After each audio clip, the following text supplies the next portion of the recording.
Hello and welcome to VidTech. I'm Dylan and I'll be the host for today. And in today's video, we will be disassembling and reassembling a Quantex QP6 400 computer, which is what y'all saw in the Windows 98 review video.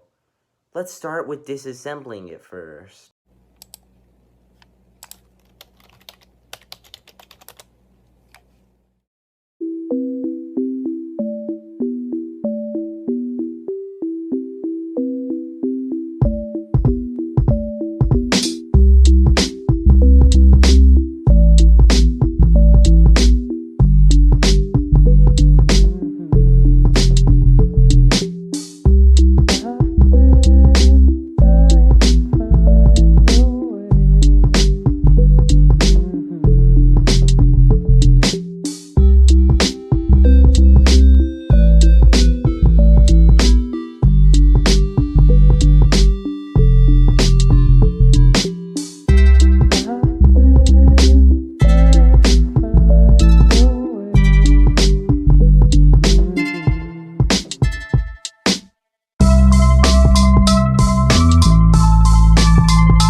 Alright, so this is the disassembled Quantex QP6 400. And as you guys can see, that's the power supply. That's the case cover. And here are all the other parts. So as I put each part in, I'll be explaining what each part is and what it does. Alright, so the first part I'm going to be putting back in this computer is the power supply. Now, this is this power supply, this is what gives power to the computer, obviously. And as y'all can see, these are all the power cables that go to the various parts of the computer. And power supply is not that easy to put back in, with this computer at least. Now, this here, if you're wondering, this is a flap here this basically holds the power supply in place. So I'm gonna lift that up, fasten my screws, by the way, and let's have a shot at this. And might want to move these just so it'll be just a little bit easier.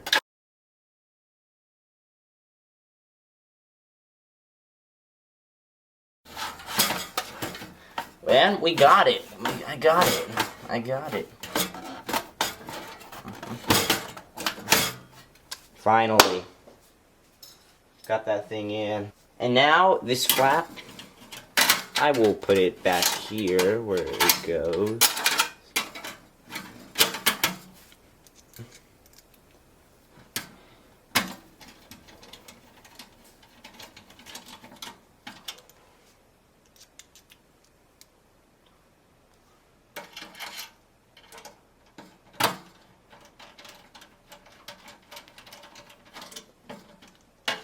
And there are 3 screw holes on the back that hold the power supply in place. So I'm just going to put those in.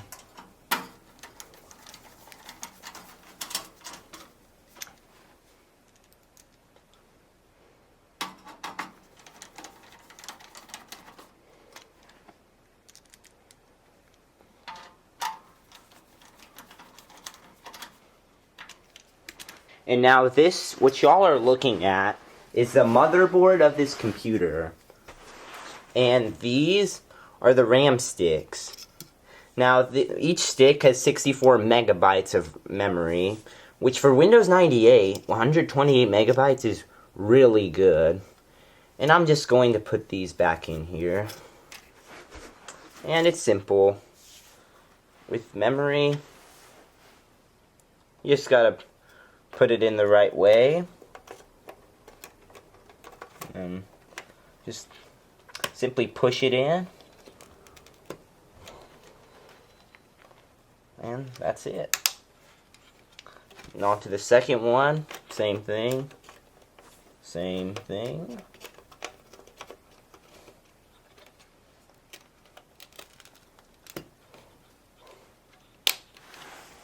And that's it for the RAM. And more info on this motherboard. So, the type of processor this has is a Intel Pentium 2, 400 megahertz, with MMX. Now, MMX back then was kind of new, and the really good processors from that time period would have it. See here, this is the motherboard, and I'm going to put it back inside this machine. So I need to align this motherboard with the screws that... First I need to align the ports in the back. They're nice and aligned now. And now what I can do is screw this motherboard back in.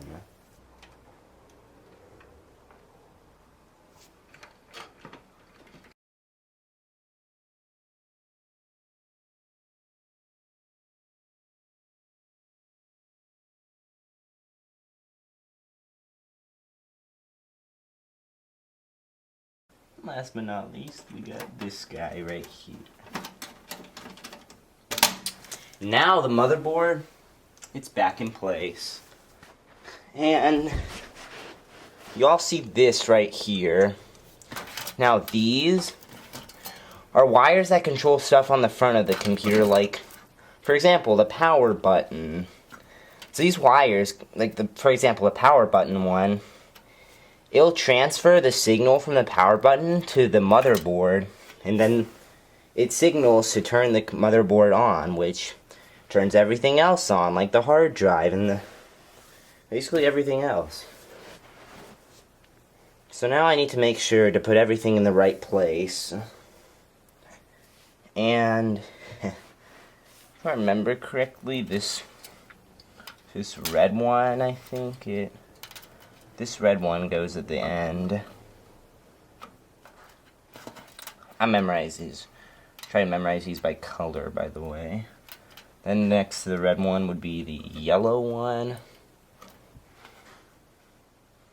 Then we have the red and black one. That's for the LED light in the front. Then we've got this black and green one. And last but not least, we have this red and black one right there. And now I just remembered, I forgot to put the motherboard power cable back in. And that cable, it'd be this guy right here, so y'all can see. So I need to make sure to put this in the right way. So which is this way. And there's not much to it, just put it in.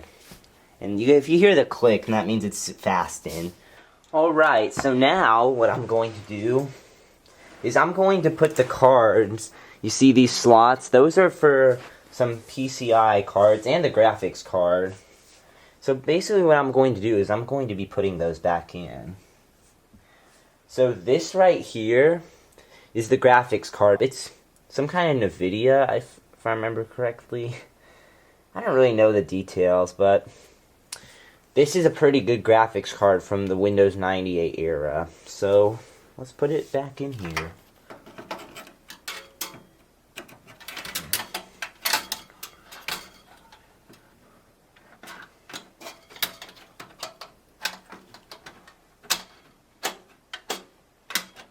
Alright, nice and tight.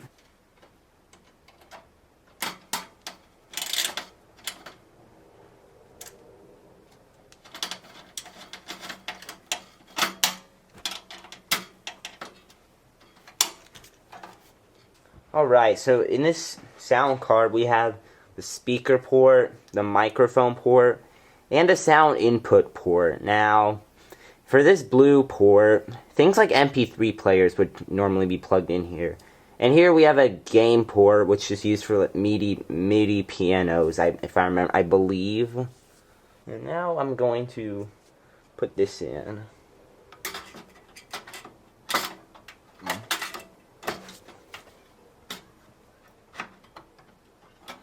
Make sure it's nice and tight.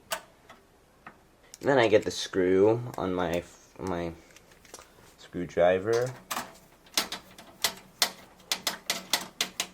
Now that one's back in. And now this is a modem card. Now, back in the 1990s, people had to use dial-up internet to connect to the internet, which you basically connected to a phone line. Now, this port right here, you would hook this up to your phone line, then you dial a number to connect to the internet, and you'd be on the internet. So this was basically how you used internet back then.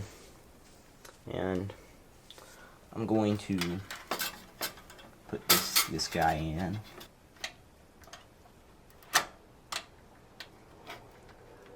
And now let's screw it in.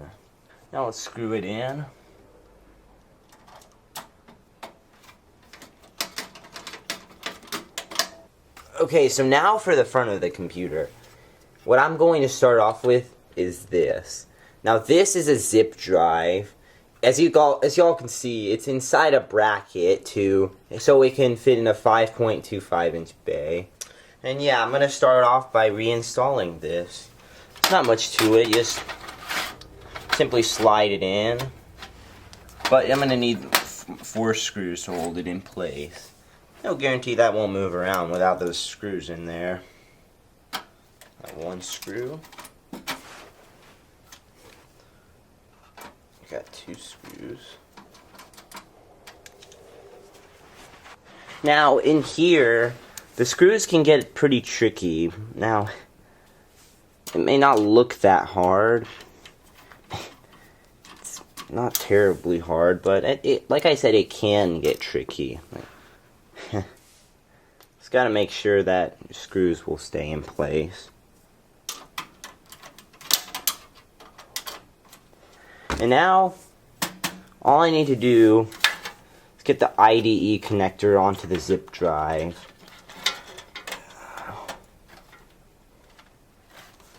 And a power source.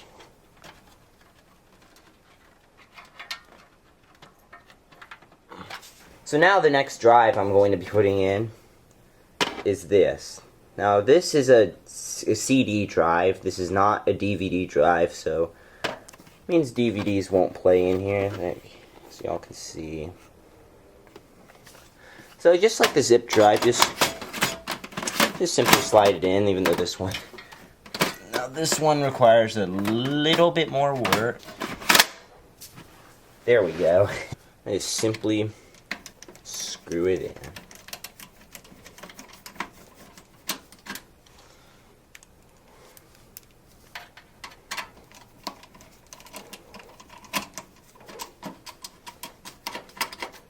I don't know if you guys can see me very well, but this other side, like I mentioned with the zip drive, it can be very tricky at times. I want to turn on the ratchet feature for my screwdriver at the back. Tricky parts.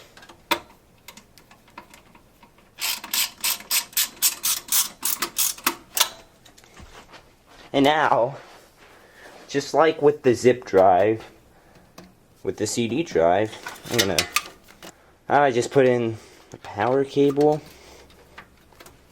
and the IDE connector. And now we have this. Now this is a floppy drive. I'm sure most of y'all know what a floppy drive is, but for those of y'all who are a little young, this is a floppy disk. This is what they used before flash drives and CDs. This only has 1.44 megabytes, which is nothing today. And you just put it in, eject it. It's simple. And with the floppy drive, it's pretty straightforward. Just slide it in and get the screws fastened. This floppy drive here requires a bit more precision, if you will. I've got to be precise. Perfect.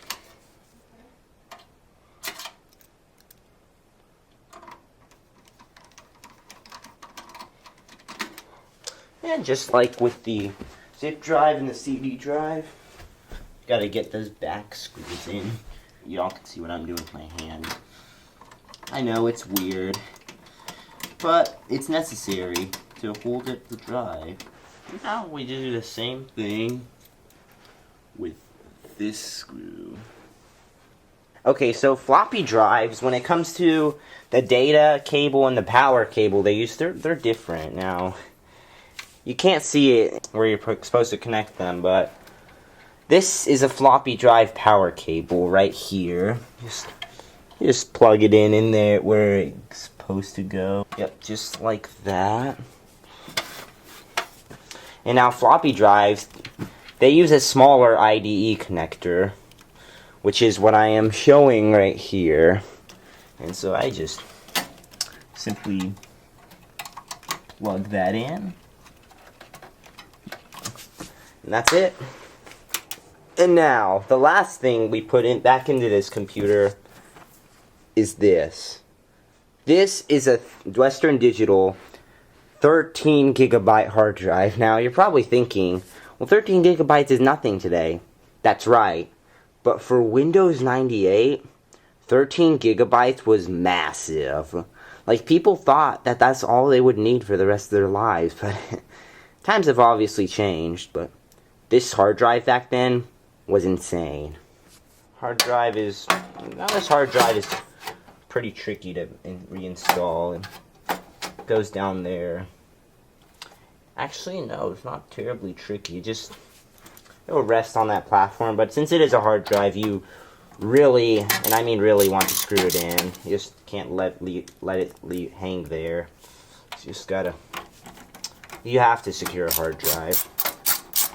Like, you really, truly have to.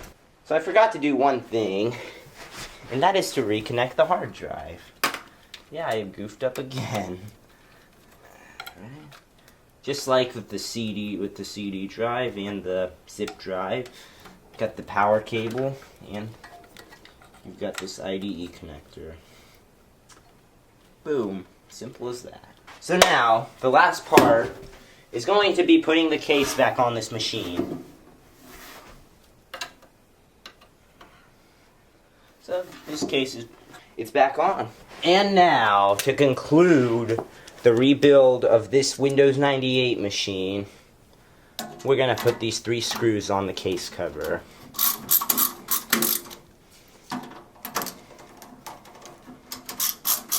It's 2. And the last one.